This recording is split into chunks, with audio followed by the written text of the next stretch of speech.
To begin by taking a moment to honor the life of a man deeply beloved in this community, Coach John Beam.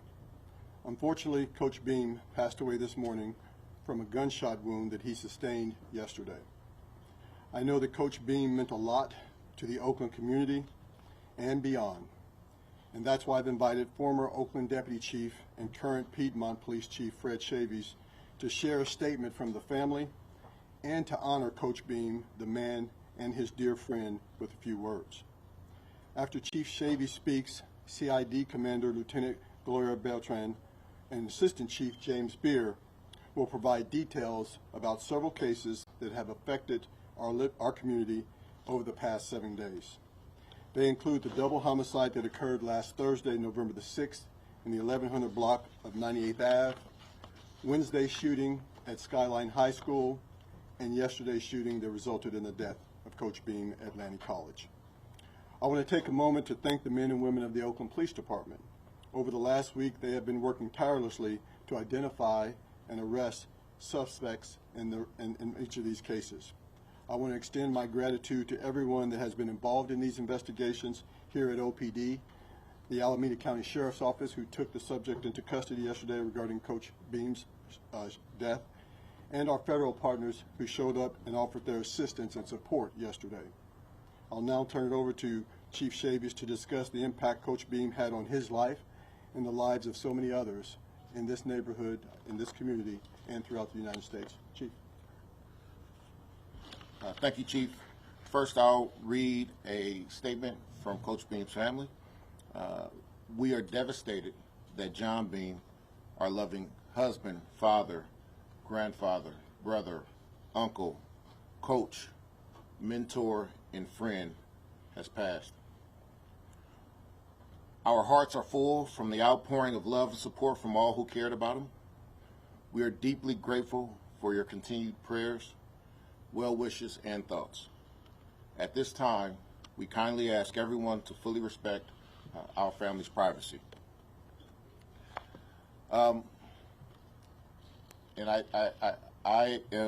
My comments are not as a former deputy chief in Oakland or even the chief of police in the city of Piedmont, but as a friend, a mentee, and a longtime admirer of Coach John Beam. John was so much more than a coach. He was a father figure to thousands of not only men but young women in our community. I know that I am not eloquent enough to put into words the indelible mark that Coach Beam has left on so many, not just in this region, but around the state and around the nation. I know that I speak for the thousands of players of his that have played for him for the last 40+ years, the hundreds that held vigil last night at the hospital as he fought, like he had taught all of us to do over the course of the last 40+ years. I met Coach when I was in the 8th grade at Bret Harte Junior High School, and I actually, to a lot of folks' surprise, never had the opportunity to play for Coach Beam, but he had meant so much to me.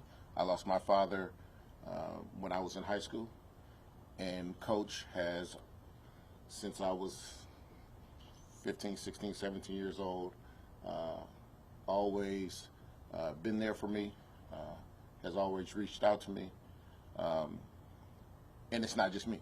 You think about, like I said, the hundreds of individuals that were there last night, and I think about the other 500 to thousands that couldn't make it to the hospital last night. The Skyline, Laney, Oakland, California, Hawaii, West Coast, San Diego family is mourning this morning or this afternoon or over the last couple of days at the loss of such an absolutely incredible human being. And I say that, I can say that, an absolutely incredible human being. And our hearts are aching. I know that in the coming days there will be opportunities to have conversation with some of the former players from Skyline and from Laney. I know that that Coach has kept in touch with so many. Some people always ask, how did he talk to and leave his mark on so many people with just 24 hours in a day, right? The amount of cold calls that individuals got from him in between meetings and practices and film study.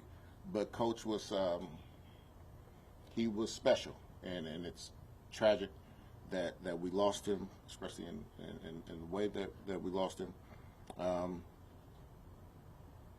I would just ask that you all keep Coach's, all of the Skyline and Laney alums in your prayers.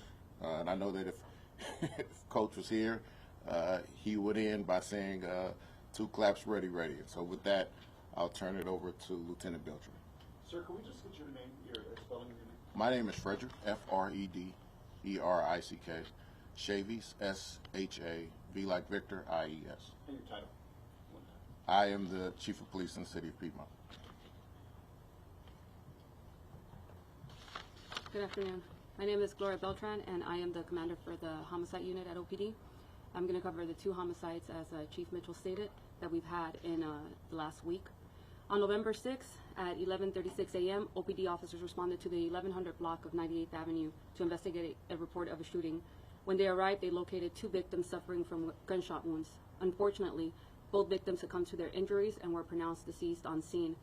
The victims were identified as Marquez Jeter and Leroy Isab.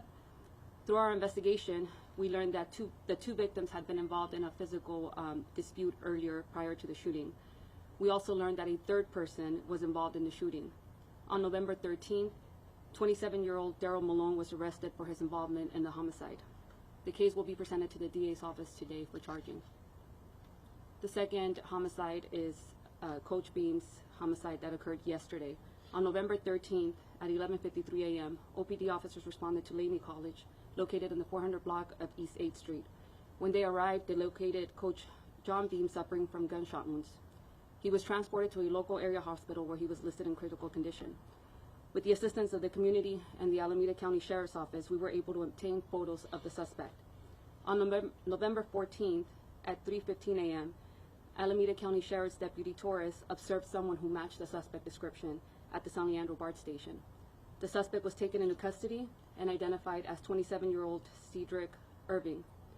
OPD investigators interviewed the suspect, and he provided a statement regarding the shooting.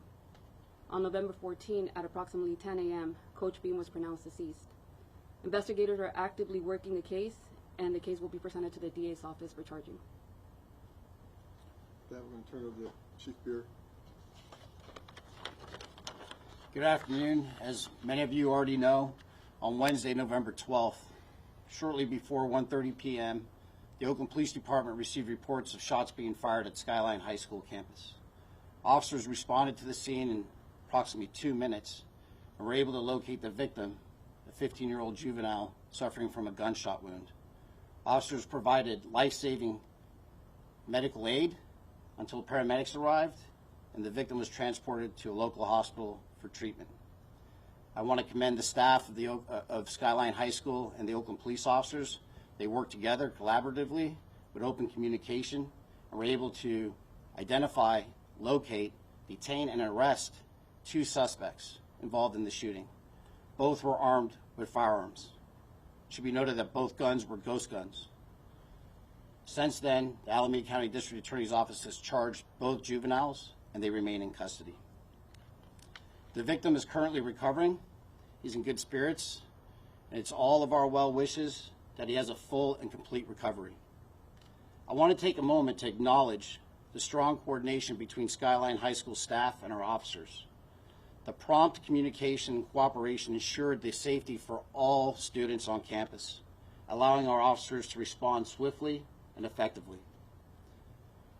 It should be noted that the Oakland police officers in all of these cases that you just heard responded in a very quick fashion and immediately began their investigations and were able to utilize technology as a tool.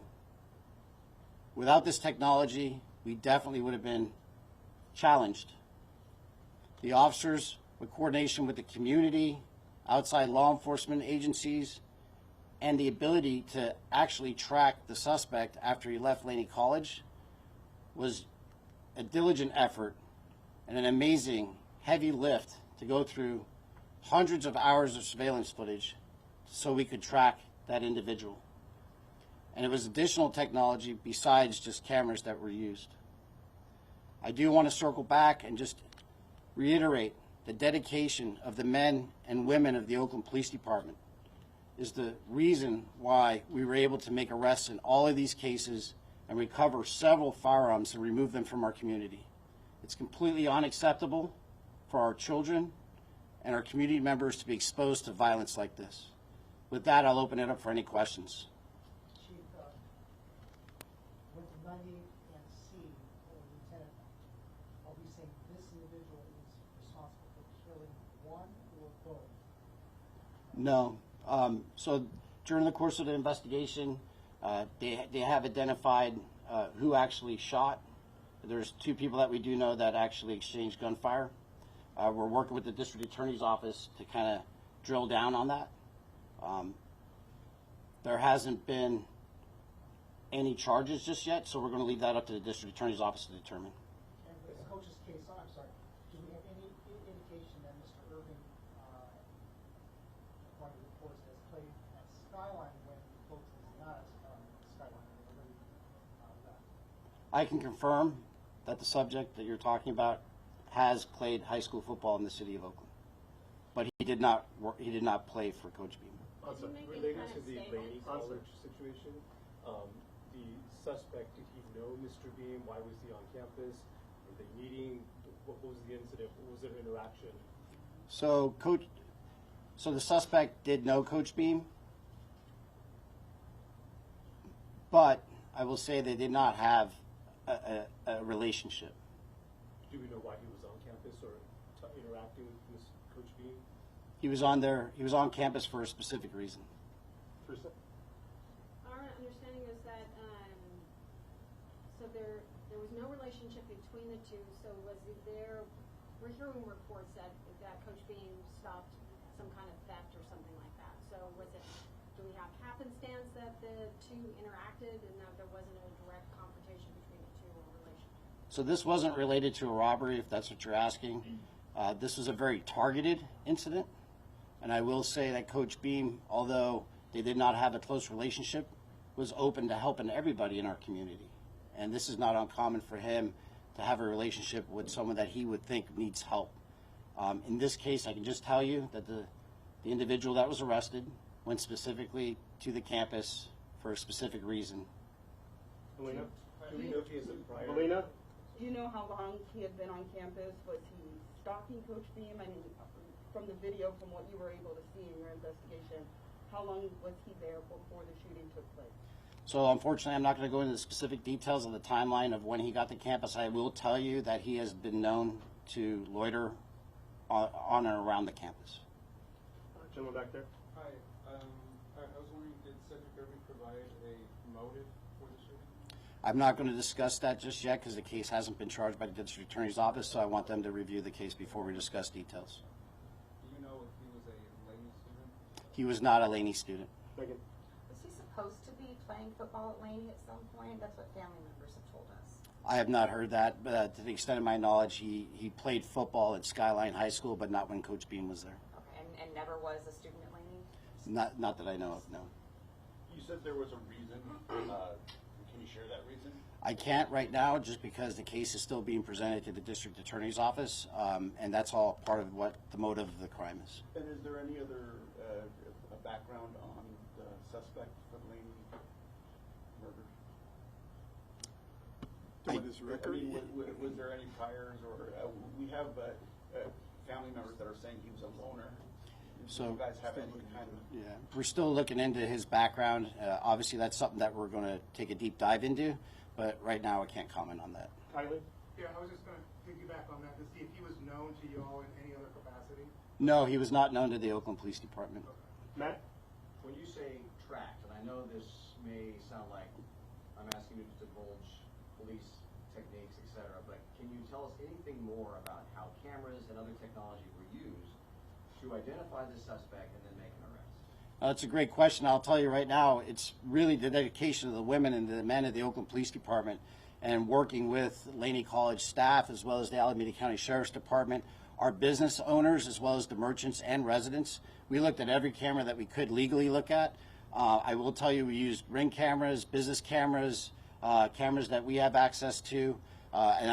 This is, honestly, without technology, our community would have been put further at risk. And this is a tool that we need, specifically since our numbers are dropping and the levels are dropping, but you're not going to be able to replace it without the actual police officers on the street. We used the cameras from Laney College to residences to be able to track them to the downtown area. We utilized the cameras from the uptown, downtown bid all the ways to even into North Oakland, out to East Oakland, which brought us to the Alameda County Sheriff's Department again to pull bus video footage, and at which point with the bus video footage, the deputy was able to recognize the individual to take him into custody. Harry, did you have a question? Answer. The suspect in the Laney College, was he arrested without incident? Did he put up a struggle? Did he confess? Number one. Number two, did he work on the campus? Was he connected to the campus in any way? There's 3 questions, so bear with me. If I missed something, let me know. So, 1, he was taken into custody out of incident. Thankfully, there is no force other than having to be handcuffed being used. 2, he did not work on Laney campus. And 3, what was that? What was that third question? Was he? I think you answered. He didn't work there. 2 last questions, Kylie, and then Harry. Did you recover the weapon? Yes, so the weapon has been recovered. We're currently in the process of going through the evidence that was processed at the scene. We have had our lab immediately respond to the location. The weapon is the same caliber that was recovered on him as the calibers of the casings as well as the live rounds recovered on scene. So we will actually go through the scientific process of looking at the evidence to make sure that it is the exact same weapon. I will tell you, in all of these incidents that have occurred, we've recovered the weapons involved, which is, again, it's a testament to the hard work of the men and women of this police department, as well as the Alameda County Sheriff's Department. What's scary is we have 15-year-old kids bringing guns to school, right? You have a coach that's on campus there to help the public, and someone's able to come on campus with a gun. You have a father showing up to solve a dispute in East Oakland with a handgun, and they all turn tragic. So we have a lot of work still to do, not just as the police department, but the entire community. Last question, Henry, last question. Chief, I know you can't go into motive, but do you believe, when you say with specificity, that this individual, knowing the lawyer on